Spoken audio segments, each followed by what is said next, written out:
All right, calculus, welcome to one of possibly two videos here for your review notes section 3.1 to 3.3 or 3.1 to 3.4. I have 10 pages here ready for you. All right, so we're just going to go back here to the beginning. Do get all these notes. So, I will expect this all to be talked about and understood when we talk again and pick up with the chain rule on the 30th. All right, so what we know, that is the limit definition of a derivative. F prime of x is the limit as h goes to 0 of f of x plus h minus f of x over h, the difference quotient. So if f of x is 3x squared minus 5x, use the limit definition to find f prime of x. This is good for your final exam review, and you'll get that on Monday the 30th. If I ask you to find the derivative using the limit definition, which I will, this is what you do. FOIL it out. Cancel. We've got some like terms that cancel. Divide everything by h. Let h go to 0, 6x minus 5. And then I asked you, before, how does this happen? Bring down the power, 1 power less. Bring down the power, 1 power less. And that's then, so if f prime of x is 6x minus 5, we kind of figured out what the power rule was, and that's it. If f of x is x to the n power, then f prime of x is bring down the power and subtract 1, and that is what that is saying. All right, so number 2 here, differentiate. You got y equals the third root of x times 2 plus x. So call that x to the 1/3. You're going to have to distribute, okay? You know now the chain rule, the power rule, the quotient rule. Still, we would just want to distribute here. You have 2x to the 1/3 plus x to the 4/3, and then bring down the power, 1 power less. You weren't given negative exponents here in the beginning, so let's not write negative exponents. That's what we got. All right, so pause this whenever you need to. Find f prime and f double prime, so the first and second derivative. So if f of x is equal to 4x squared minus 2x to the third plus x squared, simply bring down the power, 1 power less. There's the first derivative. Bring down the power, 1 power less. Don't divide everything by 2, because then you're, changing that value there of the derivative. It's not set equal to anything, okay? When we try to find min-max values, increasing, decreasing intervals, concavity, inflection points, and set it equal to 0, then we'll divide. All right, so that is page 1. Awesome. So let's continue here, just everything that you could see on that first quiz. Find the equation of the tangent line to the curve y equals x to the 4th plus 2e to the x at the point 0, 2. So the derivative evaluated at that x value, that is the slope. Okay, the slope is the derivative evaluated at 0. So let's find the general derivative. Bring down the power, 1 power less. The derivative of e to the u is e to the u times du dx. Well, du dx is just 1. So that's why we have a 2e to the x again. That is the general derivative. So I can find the slope of any tangent line at any point. Okay? Plug 0 in for x, I get 2 for the slope. So y minus the y value is equal to 2 times x minus the x value. All right, for what value of x does f of x equal e to the x minus 2x have a horizontal tangent? What?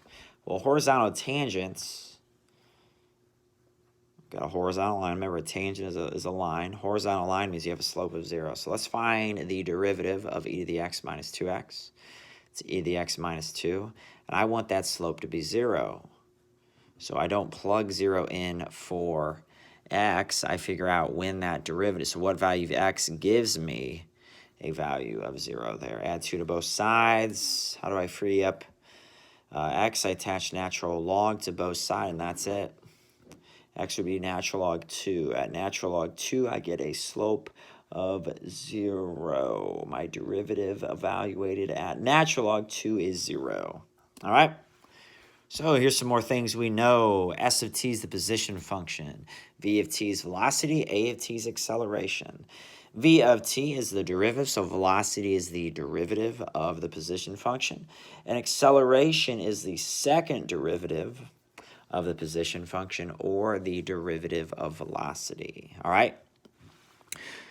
So the equation of motion of a particle is that. So we're not talking about throwing something in the sky coming down, Earth's gravity working on it. You see negative 4.9 or negative 16 for that with t squared. We have t to the fourth minus 2t to the third plus t squared minus t. So the velocity function, I didn't write a question here, but the velocity function v of t is that. I take the first derivative, acceleration. I take the derivative of the velocity function.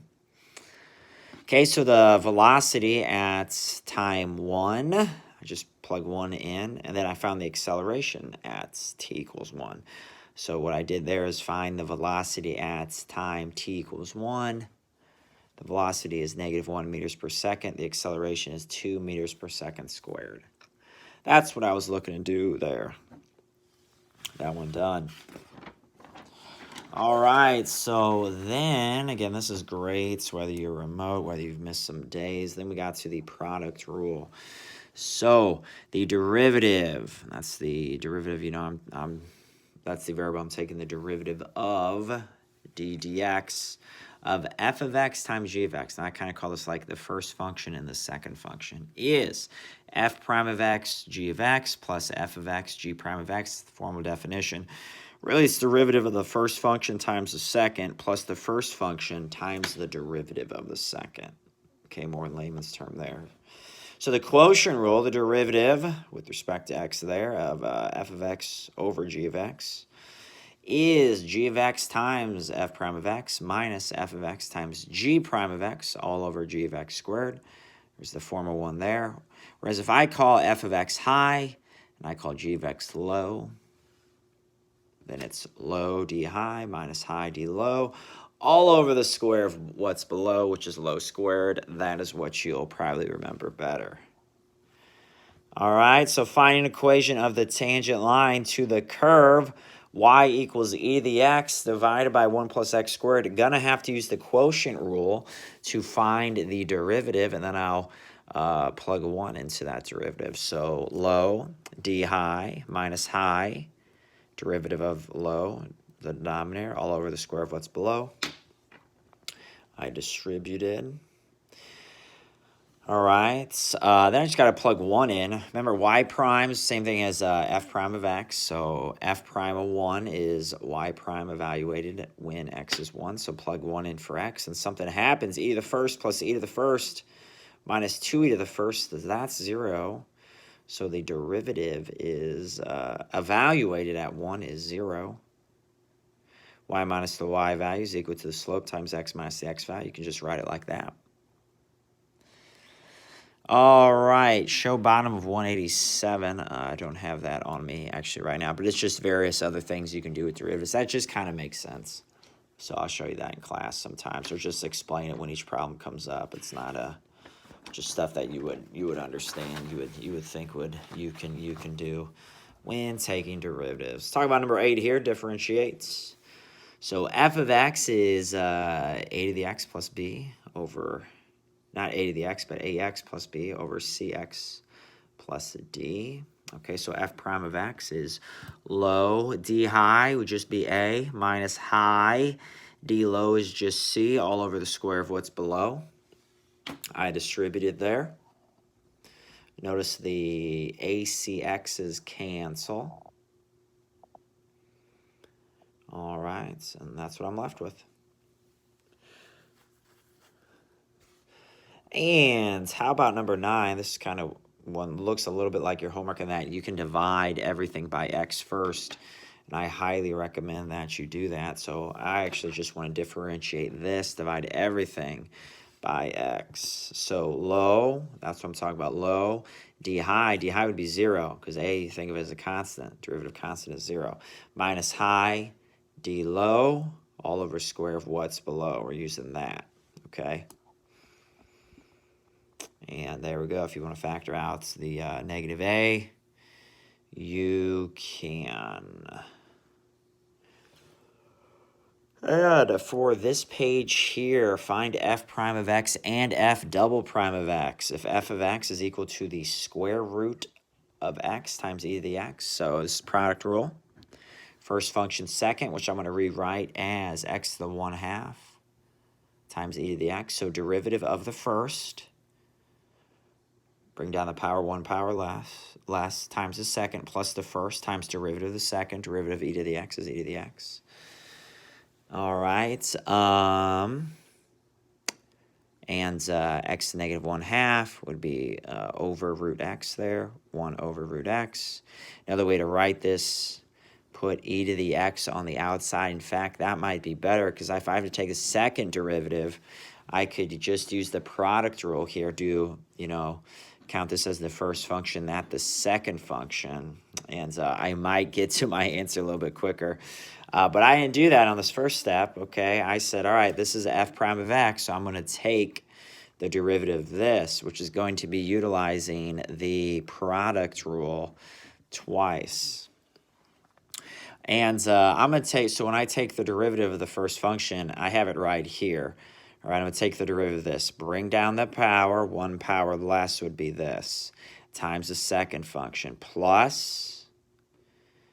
so I'm going to keep going. I'm not done with this. I'm still taking the derivative of this, okay?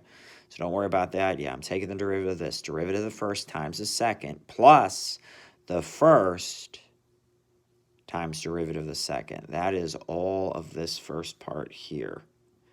Plus derivative of the first, bring down the power 1 power less, times the second function, plus the first function, root x, times derivative of the second.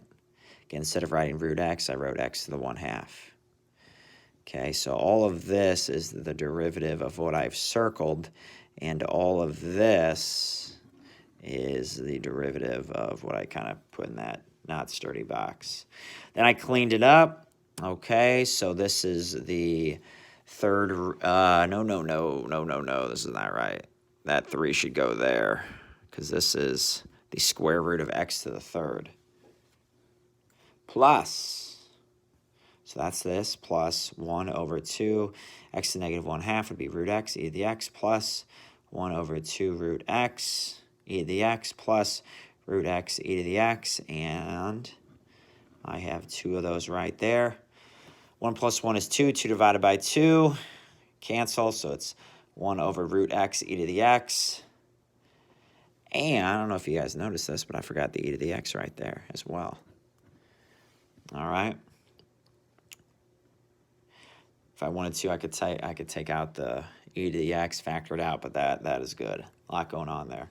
Again, I could have just done the product rule here. Derivative of the first times the second plus the first times derivative of the second. Would have taken me a little bit of time to do that, but that might have been quicker. All right, so this is the first half here. Might as well keep going. Oh, it's not the first half. That's only page 4. All right, so e to the x, or example 11, if f of x is that, find f double prime of 1. So I need the second derivative, and I need to evaluate it at 1.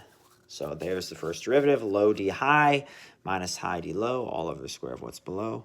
That's low, derivative of high, minus high, derivative of low, which is just 1, all over x plus 1 squared.